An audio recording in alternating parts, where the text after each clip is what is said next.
കറുത്ത നിറമുള്ളയാളെ ചൂണ്ടിക്കാട്ടി അഗ്ലി എന്നും വെളുത്ത നിറമുള്ളയാളെ ഫെയർ എന്നും പറഞ്ഞു പഠിപ്പിച്ചിരുന്ന കാലമൊക്കെ അങ്ങ് പോയി.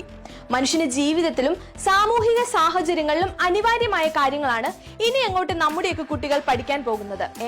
അപ്പൊ നിങ്ങളത് അറിഞ്ഞില്ലേ?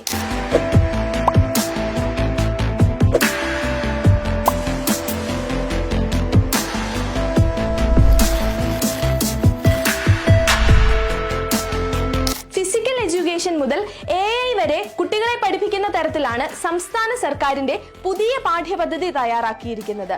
ഇക്കൊല്ലം മുതൽ സംസ്ഥാനത്തെ 4 ലക്ഷത്തിലധികം വരുന്ന 7ാം ക്ലാസ് വിദ്യാർത്ഥികൾ AI അഥവാ നിർമ്മിത ബുദ്ധി പഠിക്കും. ഇന്ത്യയിൽ തന്നെ ആദ്യമായാണ് ഒരു ക്ലാസ്സിലെ മുഴുവൻ കുട്ടികൾക്കും AI പഠിക്കാനും പരിശീലിക്കാനുമുള്ള അവസരം ഉണ്ടാകുന്നത്. ഇൻഫർമേഷൻ കമ്മ്യൂണിക്കേഷൻ ടെക്നോളജി തയ്യാറാക്കിയിരിക്കുന്ന പാഠപുസ്തകത്തിലാണ് നിർമ്മിത ബുദ്ധി ഉൾപ്പെടുത്തിയിരിക്കുന്നത്. മനുഷ്യന്റെ മുഖഭാവം തിരിച്ചറിയാൻ കഴിയുന്ന AI പ്രോഗ്രാം കുട്ടികൾ സ്വയം തയ്യാറാക്കുന്നതിനും ഈ പരിശീലനം വഴി സാധിക്കും. AI പരിശീലനത്തിന് പുറമെ തന്നെ പ്രോഗ്രാമിംഗ്, റോബോട്ടിക്സ് തുടങ്ങിയ സാങ്കേതിക വിദ്യകൾക്ക് കൂടി പരിശീലനം നൽകുന്ന പിക്ടോബോക്സ് എന്ന പാക്കേജാണ് പാഠ്യപദ്ധതിയിൽ ഉൾക്കൊള്ളിച്ചിരിക്കുന്നത്. ഇതിനാവശ്യമായ മുഴുവൻ സോഫ്റ്റ്വെയറുകളും എല്ലാ സ്കൂളുകളിലും ലാപ്ടോപ്പിൽ കൈറ്റ് ലഭ്യമാക്കും. പാഠപുസ്തകത്തിൽ നിന്ന് ചരിത്രമൊക്കെ എടുത്ത് മാറ്റുന്നവർ ഇതൊക്കെ ഒന്ന് കണ്ടു പഠിക്കേണ്ടതാണ്.